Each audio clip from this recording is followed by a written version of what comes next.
Hello guys, সকাল সকাল ঘুম থেকে ওইটা কিচেন রুমে এসে বসছি তরকারি এবং ভাত রান্না করতে। এদিকে বাচ্চারা দিয়ে দেখতেছি চুলার চালটা ঠিক আছে কিনা। তারপর ব্রাশ নিয়ে চলে এসেছি দাঁত ব্রাশ করতে। দাঁত ব্রাশ করে ফেস টেসে আবার ডিউটির জন্য রেডি হইতে হইব। এইদিকে দেখতেছি ভাতটা হয়ে গেছে, তাই মারটা ফেলাই দিতেছি। তারপর ভাতের মারটা ফেলাই রেডি হয়ে গেলাম ডিউটি যাওয়ার উদ্দেশ্যে। আর আজকে মেন গেট খুললে বাইরে বেড়াইতে বুঝতে পারলাম আজকে অনেক শীত পড়ছে। এটা হচ্ছে আমার রুমের বাইরের অবস্থা, এখানে আমি থাকি। রুম থেকে বাইরে চলে যেতেছি ডিউটিতে। আর সামনে যাকে দেখতে পাচ্ছেন উনি আমাদের বড় ভাই, পেছনে একজন আছে বড় ভাই, তাদের সাথে আমি কাজ করি।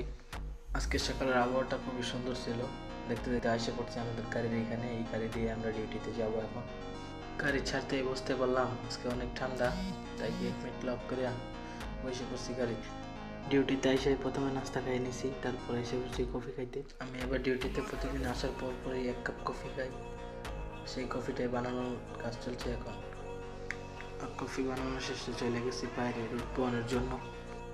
সকাল সকাল 1 কাপ ব্ল্যাক কফি কতটা টেস্ট সেটা আমি একমাত্র জানি, কারণ আমি প্রতিদিন সকালে একটা কফি খাই।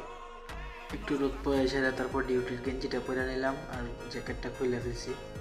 বিকাল 4টায় ডিউটি শেষ করে আসা পড়ছি রুমের উদ্দেশ্যে। রুমের সামনে বাকালা থেকে আইসা প্রথমে দেখতেছি কি আছে, তারপর একটা দুধ নিয়ে নিছি 1 লিটারের, যেটার দাম পড়ছে 6 রিয়াল। তারপর কিছু শেষ করে এসে পড়ছি রুমে এসে প্রথমেই লাইটটা অন করছি। আজকের ব্লগটা এই পর্যন্তই, টাটা।